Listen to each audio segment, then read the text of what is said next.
Shalom. Baik, selamat malam. Saudara-saudara, teman-teman yang dikasihi Tuhan, dimanapun berada ya. Baik yang di Surabaya, baik yang di kota-kota dan pulau-pulau. Saya harapkan kita semuanya dalam keadaan yang luar biasa tentunya di rumah masing-masing ya. Dan hari ini kita akan memulai untuk sesi hari ini yaitu mengenai tentang the lost one ya. Dan mari kita siapkan hati kita sekali lagi, kita rindu sungguh-sungguh untuk mendengarkan kerinduan Tuhan, rindu untuk mengerti apa sih yang Tuhan mau di dalam kehidupan kita ya. Setiap kita teman-teman pasti di sini ada yang sudah pernah memiliki pengalaman ya sebagai gembala dan juga sebagai domba ya. Semua dari kita adalah domba-dombanya Tuhan ya. Oleh karena itu setiap kita pasti punya pengalaman mengenai bagaimana menjadi domba. Saudaraku, firman Tuhan hari ini ayatnya terambil dalam Lukas pasal 15 ya. Mari kita buka di dalam 15 pasal 1 sampai ayat 7. Di situ mengenai sebuah kisah ya. Coba kita lihat dulu ya teman-teman dikasih Tuhan di Lukas 15. Nah, ayat yang pertama sampai ayat yang ke-7 ya. Para pemungut cukai dan orang-orang berdosa biasanya datang kepada Yesus untuk mendengarkan Dia.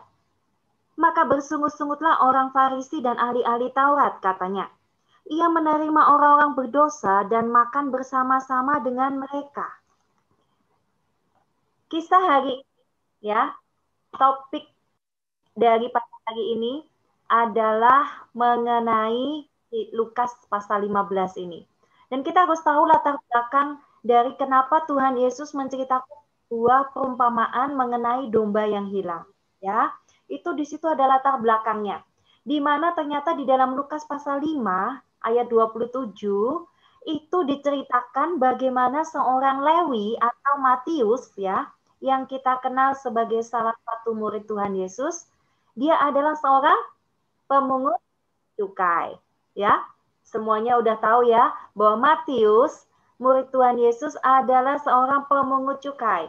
Dan dia dipanggil Tuhan di dalam keadaannya yang masih pada waktu itu ada di rumah pajak atau rumah pemungut cukai, rumah cukai gitu ya. Kemudian Tuhan memanggil dia, lalu di ayat yang ke-27 sampai 32 di Lukas 5 itu ya, diceritakan bahwa Lukas ini Matius ini atau si pemungut cukai atau Lewi ini membuat sebuah perjamuan. Dia membuat perjamuan yang besar, lalu dia mengundang teman-temannya. Dia mengundang teman-temannya dan kalau kita tahu teman-temannya itu siapa? Ya, teman-temannya tentunya adalah sama-sama si pemungut cukai juga, ya. Kalau Anda mahasiswa, teman-teman Anda kebanyakan adalah mahasiswa, betul ya. Kalau Anda misalnya bekerja di suatu bidang, ya, penari misalnya, teman-teman Anda kebanyakan para penari. Demikian juga nih Pak, si Lewi ini punya teman-teman si pemungut cukai. Dan inilah pada waktu itu, mereka banyak sekali datang dan mereka melihat Yesus. Pada waktu di Lukas 5 pun, orang-orang Farisi dan orang-orang ahli Taurat, mereka juga protes kenapa Yesus makan bersama dengan pemungut-pemungut cukai. Karena pemungut cukai ini ya dianggap adalah sebagai orang-orang yang tidak baik, jahat, suka mengambil keuntungan, pengkhianat bangsa gitu ya, berdosa dan lain sebagainya. Sehingga mereka tidak suka ketika Yesus bergaul dengan orang-orang pemungut cukai atau orang-orang berdosa. Sehingga kisah ini berlanjut di Lukas pasal 15. Ketika pada waktu itu, ya, diceritakan lagi, pemungut cukai orang berdosa biasanya datang untuk mendengarkan Yesus. Lihat, orang berdosa, pemungut cukai, biasanya mereka datang dan ingin melihat Yesus, ingin mengetahui, mendengar tentang Yesus. Ternyata teman-teman mungkin di antara mereka adalah Lewi dan teman-teman tadi. Mereka datang mendengarkan Yesus. Ya, dan ini hal yang luar biasa. Teman-teman yang dikasih Tuhan, siapa sih yang dimaksud sebagai domba-domba yang terpilih Ya, oleh karena itu menggelitik hati Tuhan sehingga Tuhan Yesus menceritakan sebuah perumpamaan. Dan kalau kita lihat teman-teman ya, coba kita lihat mereka ini ternyata orang-orang berdosa ini adalah orang-orang yang antusias untuk mencari Tuhan. Orang-orang yang antusias, yang lapar dan haus akan Tuhan. Ya, ini adalah orang-orang berdosa tadi. Dan siapakah kalau kita lihat orang Farisi? Kenapa kok seringkali disebutkan di Alkitab ya? Orang Farisi, ahli Taurat, mereka ini siapa sih gitu ya? Kenapa kok dikecam Tuhan? Kenapa kok seolah Tuhan tuh bermusuhan banget sih dengan ahli Farisi, orang Saduki, ahli Taurat ya? Kalau zaman sekarang teman-teman ya, mungkin kalau kita hidup di zaman Tuhan Yesus atau mereka ada di zaman sekarang, oh bisa jadi kita ini orang-orang salah satu orang yang kagum-kagum, mengagumi orang-orang ahli Taurat dan orang Farisi ini. Kenapa? Karena mereka ternyata adalah orang-orang yang memiliki kedudukan, memiliki kekuasaan, dan memiliki jabatan dan fungsi yang sangat penting. Kenapa demikian? Kalau kita lihat ahli Taurat, ahli Taurat ini ketika saya pelajari teman-teman, ternyata ahli Taurat ini adalah orang-orang yang menyalin, ya, menjaga Taurat, terutama dari kitab Kejadian, Keluaran, Bilangan, Imamat, Ulangan, Taurat, ya, atau Torah, ya, itu begitu jaga ketat sekali. Tidak boleh ada kesalahan, itu adalah fondasi, ya, hukum-hukum yang ada di dalam bangsa Israel. Sehingga mereka membentuk orang-orang yang dinamakan akhirnya ahli Taurat tadi, karena mereka mempelajari bukan Alkitab ya, pada waktu itu namanya adalah Torah ya, mempelajari Torah. Kemudian mereka diberikan tugas menyalin. Wah ya. Dan kalian kalau bisa pelajari, lihat aja mereka itu menyalin Taurat itu sangat hati-hati. Tidak boleh ada kesalahan titik, komanya, kata-katanya, semuanya ada aturannya. Dan ahli Taurat ini tidak bisa kita pungkiri, mereka adalah orang-orang yang dipakai oleh Tuhan. Ya, demikian juga orang Farisi. Kalau orang Farisi ini adalah pemimpin spiritual Yahudi, ya. Dan mereka biasanya dari kalangan menengah. Kalau dari orang Saduki itu biasanya dari kalangan yang lebih tinggi, ya. Kalau orang Farisi ini kalangan yang lebih menengah begitu ya. Mereka tuh sangat taat kepada hukum. Kemudian mereka juga orang-orang yang mulai muncul dari zaman Esra dan Nehemia, ya. Di mana kalian tahu ya, teman-teman, kalau di sejarah di Esra dan Nehemia itu adalah kitab yang banyak menceritakan tentang pembangunan kembali bait suci, membangun kembali tembok Yerusalem, membangun kembali rumah Tuhan, termasuk menata kembali, mengumpulkan kitab-kitab. Nah, disitulah mulailah muncul orang Farisi, ya, di mana mereka ini tugasnya adalah menerjemahkan kitab-kitab itu. Mereka mempelajari, menerjemahkan, dan mereka mentaati sungguh-sungguh dari apa yang dapat di dalam kitab-kitab tersebut. Oleh karena itu, ketika mereka sangat menjaga adat mereka, menjaga kitab-kitab itu, hukumnya, dan lain sebagainya, mereka ketemu dengan sosok Yesus. Sosok Yesus ini nggak masuk akal buat mereka.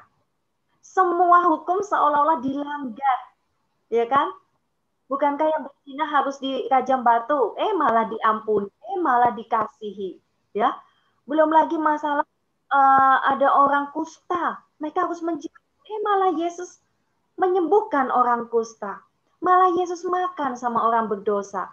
Malah Yesus dekat sama pelacur, sama orang berdosa, sama pemungut cukai. Teman-teman, inilah yang mendasari bagaimana akhirnya mereka di kisah 15, kisah ini di dalam Lukas 15 ya. Mereka begitu protes ketika Yesus bergaul dengan orang-orang yang biasa. Coba bayangkan pemikiran pada waktu itu orang Farisi dan ahli Taurat ini. Mereka nggak terima. Karena hukum yang mereka anggap benar tiba-tiba seolah-olah ya tidak ada apa-apanya lagi gitu ya. Yesus mengacaukan seolah-olah semua hukumnya, padahal Yesus menggenapi daripada hukum Taurat. Mereka juga iri kepada Yesus. Mereka pikir Yesus akan menjadi salah satu seperti mereka, rohaniawan seperti mereka. Orang-orang yang punya kuasa, orang-orang yang punya jabatan, orang-orang yang akan menjadi rohaniawan di dalam bangsa Israel. Ternyata tidak. Mereka tidak setuju sama sekali dengan cara Tuhan Yesus. Nah, mari kita lihat sekarang kepada kisah selanjutnya di Lukas 15 mengenai Yesus bercerita tentang 100 domba. Akhirnya Yesus cerita tentang ada 100 domba. Saya mau tanya, apakah Yesus membenci atau tidak suka dengan orang-orang Farisi dan ahli Taurat? Apakah Yesus membenci mereka, saudaraku, teman-teman? Coba dijawab di tempat masing-masing ya. Apakah Tuhan Yesus membenci mereka? Apakah Tuhan Yesus hanya menyayangi pemungut-pemungut cukai, orang-orang berdosa, pelacur, peminum, pemabuk, ya, dan lain sebagainya, orang yang berdosa? Apakah Yesus nggak mengasihi orang Farisi? Saya percaya Yesus begitu mengasihi semua orang, ya. Tetapi ketika Yesus sudah dilukiskan begitu jelas hadir nyata di depan mereka dengan segala pengajaran Tuhan Yesus, mereka tetap tidak bisa melihat Mesias. Mereka tetap tidak bisa melihat kemuliaan Tuhan yang ada di dalam diri Yesus. Sedangkan orang-orang berdosa tadi, pemungut cukai, ya, orang-orang berdosa, itu mereka melihat Yesus dengan rasa lapar, kepingin tahu. Saya beritahu adik-adik, teman-teman yang dikasihi Tuhan, rasa lapar dan haus kita akan Tuhan, itu adalah modal utama kita untuk kita mengenal kebenaran. Kalau kita sudah nggak punya rasa lapar lagi sama Tuhan, ada ibadah biasa saja, ya, ada pujian, ada ibadah Minggu, mau ibadah Sabtu, ya, ibadah komsel, biasa aja. Gak ada sesuatu. Ketika dengar pujian, biasa aja tuh, gitu ya. Baca Alkitab, biasa aja. Gak ada lagi rasa lapar dan haus akan Tuhan. Ini bahaya sekali, teman-teman, ya. Oleh karena itu saya percaya Yesus juga mengasihi semua domba-dombanya, termasuk orang Farisi, yang mereka seharusnya mengenal firman. Mereka sudah tahu firman. Bukan seperti orang berdosa.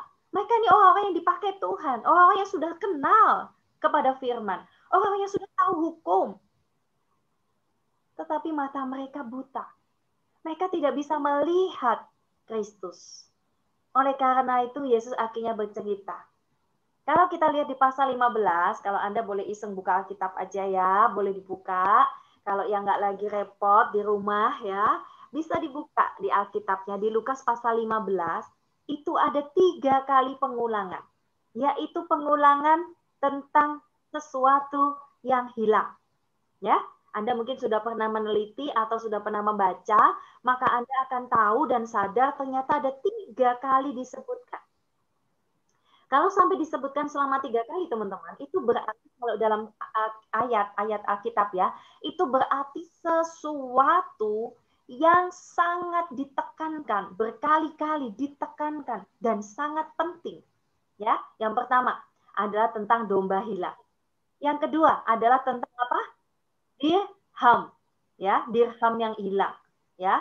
Apa itu dirham? Baca Alkitab, ya. Yang ketiga adalah anak yang hilang. Nah, biasanya kita seringkali dengar tentang anak yang hilang, ya.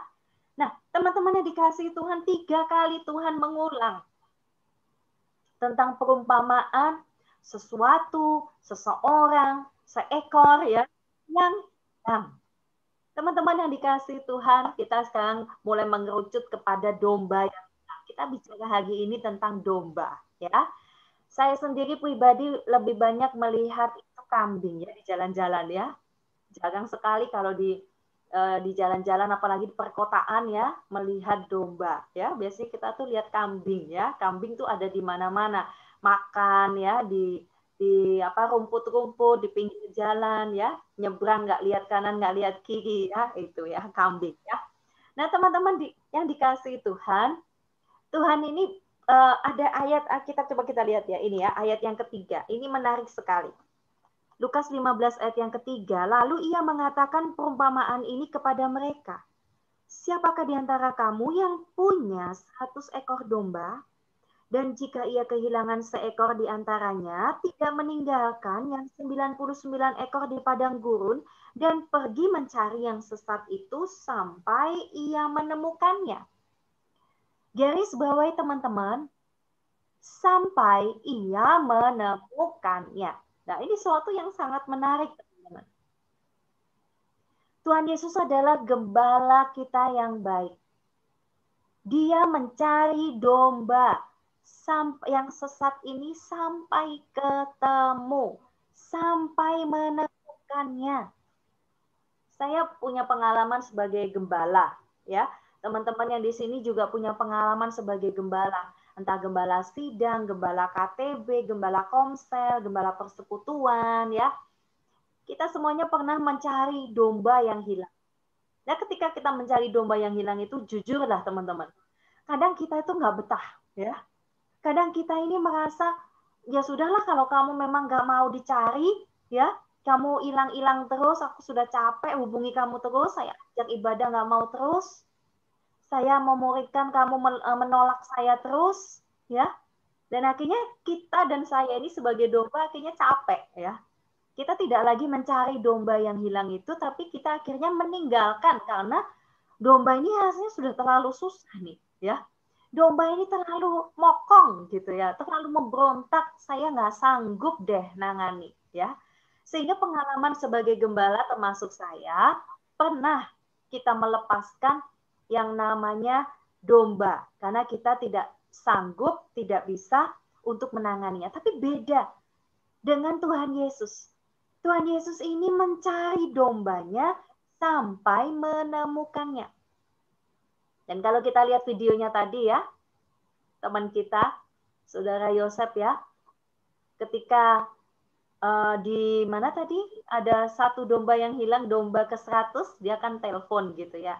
Nah, ketika telepon kan di HP-nya itu namanya domba 100 gitu ya. Tapi kalau Tuhan Yesus beda ya. Kalau kita punya 100 domba mungkin nggak hafal semua nih namanya siapa.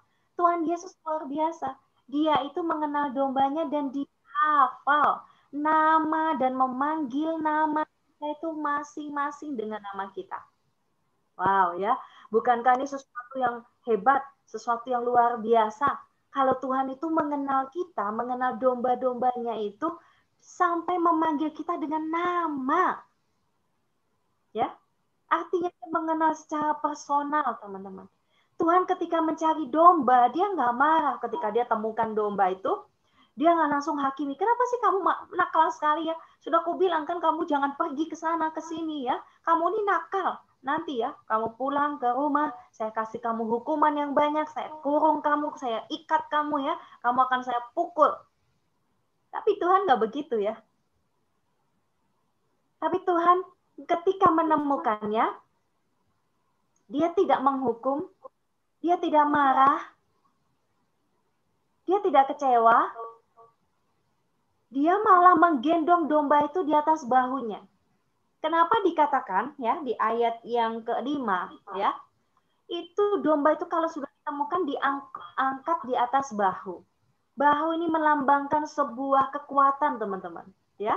Kalau Anda melihat bapak-bapak yang sanggup mengangkat sesuatu ya, itu beban, wah itu bebannya daripada di tangan diangkat ya, itu lebih ringan, lebih enak kalau diangkatnya itu ke bahu. Ya, kalau nggak percaya silahkan dicoba aja di rumah ya. Angkat sesuatu yang berat karena dombanya ini mungkin cukup berat ya. Mungkin berapa kilo ya, itu diangkatnya bukan di tangan saja tapi dia angkat ke bahu. Nah, teman-teman yang dikasihi Tuhan, ini melambangkan bahwa ternyata Tuhan ini berkuasa. Tuhan sanggup untuk menopang. Tuhan sanggup untuk memelihara, menopang, menjaga kita semuanya. Oleh karena itu teman-teman yang dikasihi Tuhan, jangan kita jadi domba-domba yang tidak mau ditemukan. Adakah yang seperti itu, Kak? Oh, banyak. Ya. Domba-domba yang sengaja tidak mau ditemukan. Nah, ya, ini adalah domba-domba yang seperti apa? Kita ngomong tentang domba tersesat. Kita langsung berpikir, ini pasti dombanya nakal. Ya, maybe ya. Suka berontak, nggak mau dimuridkan lah, nggak mau dengar gembala. Makanya tuh nggak punya gembala, ya. Terhilang, tersesat. Tugas kita, anak-anak Tuhan yang sudah ada di dalam rumah Tuhan, mari kita mencari mereka yang terhilang. Itu tugas kita. Ya, kita nggak bisa minta malaikat saja, malaikat ya, kamu aja yang bawa tuh jiwa-jiwa ya. Saya nggak mau penginjilan, saya nggak mau pemuritan. Saya cuman ya antara saya dengan gembala saya saja deh. Saya nggak mau peduli teman-teman yang lain. Kita nggak bisa begitu teman-teman. Karena firman Tuhan bilang muridkan, ya, bawa, beritakan Injil. Itu adalah perintah Tuhan Yesus. Jadi ini adalah tugas saya dan tugas kita semuanya untuk membawa domba-domba yang terhilang itu masuk kembali pulang ke dalam rumah Tuhan, ya. Nah, ada juga domba-domba yang tersesat tapi di dalam rumah Tuhan, ya. Ketika dulu saya berpikir bahwa yang namanya tersesat itu ya yang di luar rumah, ya. Yang jalan-jalan keluar, yang pergi-pergi nggak mau dimuridkan. Tetapi beberapa tahun yang lalu ketika Tuhan mengajar saya, Roh Kudus mengajar saya jadi sadar begitu banyak orang yang ternyata tersesat di dalam gereja.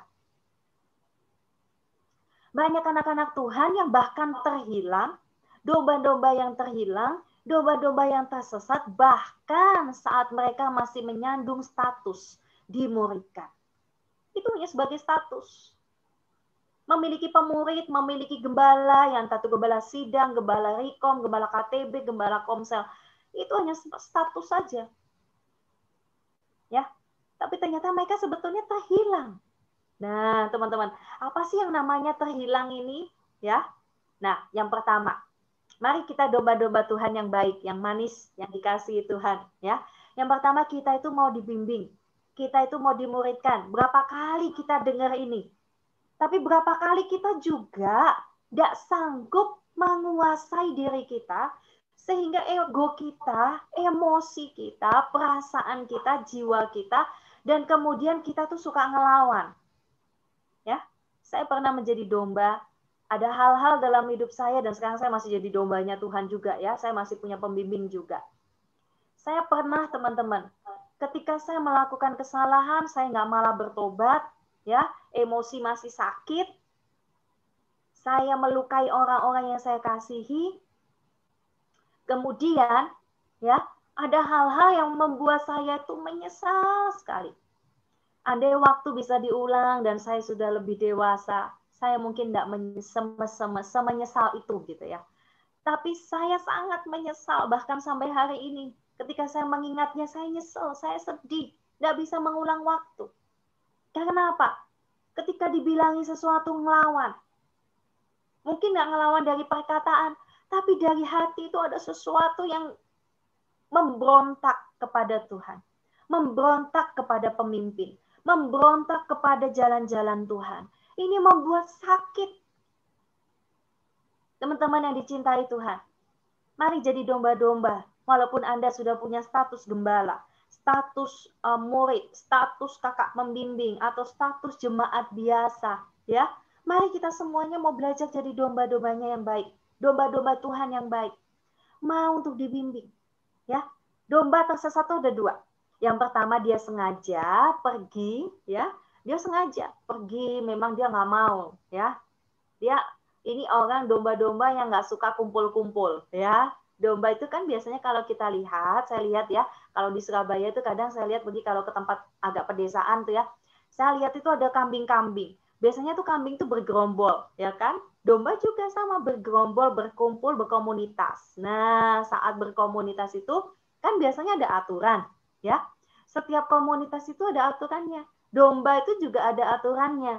Dan ketika ada domba yang nggak mau mengikuti aturan di dalam komunitasnya, merasa bahwa komunitasku nggak enak, ya. Gembala sidangku nggak baik, nggak enak, ya. Oh, kakak pembimbingku tuh kelemahannya begini-begini, aku nggak suka ini, nggak suka diatur, nggak suka dimuridkan. Urusan jodoh ya urusanku sendiri dong, gitu ya. Sama seperti kemarin 2 minggu lalu ya, kita membahas tentang single, ya. single atau berpasangan kita membahasnya. Nah, seringkali kita nggak mau ikuti aturan-aturan ini. Sehingga domba-domba yang sengaja, dengan sengaja pergi dari komunitasnya, pergi dari perkumpulannya, mencari yang sesuai dengan stylenya, mencari sesuai yang menyenangkan dagingnya, yang sesuai dengan kerinduannya. Domba-domba seperti ini terhilang dan mereka butuh bertobat, ya. Tapi ada domba-domba yang tidak sengaja terhilang. Mungkinkah itu Anda dan saya? Ya, tidak sengaja. Tiba-tiba saja kita ini saking asiknya, ya, saking asiknya mungkin domba itu akhirnya mengikuti, mungkin sedang melihat apa begitu ya, atau ingin melihat sungai atau rumput yang lain ya, atau makanan yang lain. Wah, akhirnya terhilang, nggak sengaja. Nah, baik sengaja ataupun tidak sengaja, mari kita mau punya sifat yang mau dibimbing sama Tuhan. Kalau kita punya sifat yang mau dibimbing, hati yang mau legowo untuk dimuridkan, ya bahasa Jawanya itu legowo atau rela, ya. Kerelaan itu penting. Karena tidak banyak orang yang rela loh teman-teman untuk dimuridkan, ya. Banyak orang yang sama sekali nggak rela untuk dirinya dan hidupnya, hatinya itu dibongkar sama Tuhan. Karena pemuritan, penggembalaan membutuhkan dua belah pihak yang saling terbuka. Dua belah pihak yang dimana dombanya ini, karena pemurid ini atau gembala lebih tahu. Oh, ini sakitnya di sini, ya. Ini sakitnya di sini. Ini bagusnya ini saya balut dulu kakinya. Ini yang sini saya kasih obat dulu, ya. Gembala ini tahu. Tapi domba, ya, seringkali nggak mau.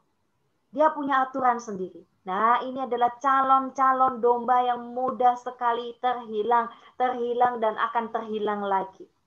Oleh karena itu teman-teman yang ada di room ini, baik teman-teman yang di rumah semuanya, mari jangan jadi domba-domba yang suka terhilang, suka berontak.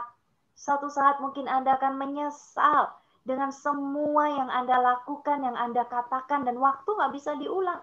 Dan tiba-tiba mungkin saat itu Anda akan sadari bahwa ternyata Anda nggak punya seorang pembimbing, Anda nggak punya gembala.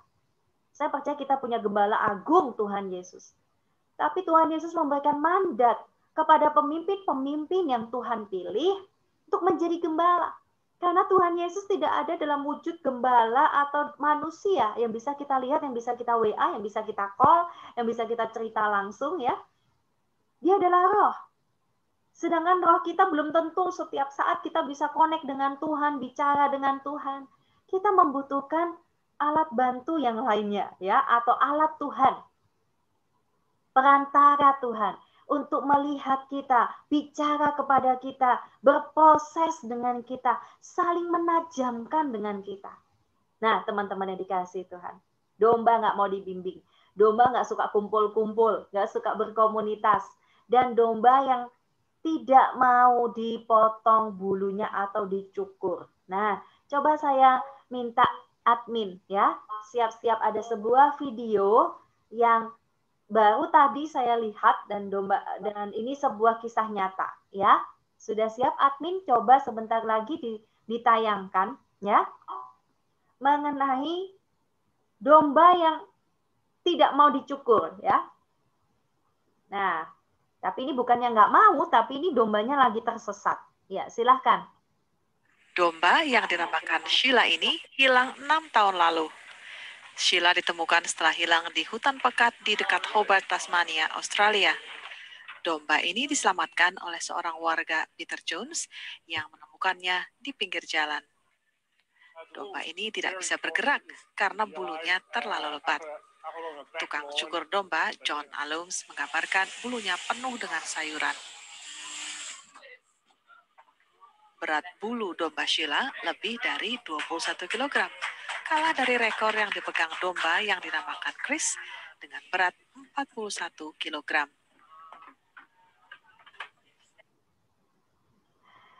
Ya, kalau Anda lihat video tadi ya, sudah dilihat ya, atau ada yang kelewatan? Waduh, aku sedang ke kamar mandi, sedang masak gitu ya. Nanti boleh diputar lagi ya kalau nanti minta ke adminnya ya. Itu tadi ada domba yang namanya Sela. Waduh, bagus banget namanya ya. Namanya Sela. Sela ini domba yang ternyata hilang 6 tahun yang lalu dan dia sedang hilang di hutan di Australia ya. Dan kemudian setelah 6 tahun oleh warga di jalanan dalam keadaan yang tidak bisa bergerak ya. Domba Sela ini nggak bisa gerak. Kenapa? Karena bulunya ini ya sangat tebal. Apalagi domba ya, bulunya tebal. Lalu bulunya itu mencapai 21 kilo. Bayangin ya, dombanya berapa kilo, bulunya berapa kilo ya. Jadi bulu-bulunya itu 21 kilo. Tadi udah dilihat ya, bahwa akhirnya ketika dicukur ya, wah dia bisa berlari kembali. Nah ya, lucu banget ketika kita lihat, wah ini betul-betul Alkitabiah ya. Domba itu memang kalau Anda lihat ya di zaman Israel maupun bahkan sampai sekarang, domba itu memang harus dicukur ya. Domba itu harus sesekali dicukur rutin oleh gembala atau pengurus domba ya. Karena domba yang tidak dicukur ini dia akan ada jadi sarang penyakit. Dan tadi lucunya dombanya tadi itu ya bulunya diisi oleh sayur-sayuran. Wah, nggak tahu lagi dia tuh lagi makan apa ya. Kok sampai bulunya itu penuh dengan sayuran gitu ya. Lucu banget ya. Tapi ada domba-domba yang bulunya ini karena nggak mau dicukur ya, atau tidak dicukur, tidak terawat, tidak ada yang merawat, tidak ada yang memelihara, bulunya ini akhirnya menjadi sarang penyakit. Ya, menjadi sarang kuman. Dan akhirnya dia bisa membunuh si domba ini, jadi sakit.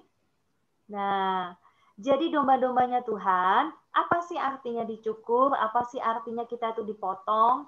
Itu artinya bukan kita yang dipotong ya, bulu-bulu ini loh, yang akan menjadi sarang penyakit, yang akan menjadi beban, yang akan membuat kita jauh dari Tuhan. Itu harus dipotong. Entah itu sifat-sifat kita yang buruk, entah itu karakter kita, dosa kecenderungan kita, afon kita, luka-luka kita, pemikiran-pemikiran kita yang salah. Itu semua harus dipotong. Dan itu harus rutin. Mungkin kita berpikir, Kak, saya ini sudah lahir baru loh. Saya ini sudah percaya Tuhan Yesus, sudah pernah mengalami Tuhan. Saya on fire. Oke, bagus. Tetapi kemudian kita nggak tahu loh teman-teman, setiap hari kita tuh masuk input apa dalam hidup kita. Input bergaul dengan siapa, input apa, dan hati kita ini bisa berubah. Oleh karena itu dipelihara, dipotong terus oleh Tuhan.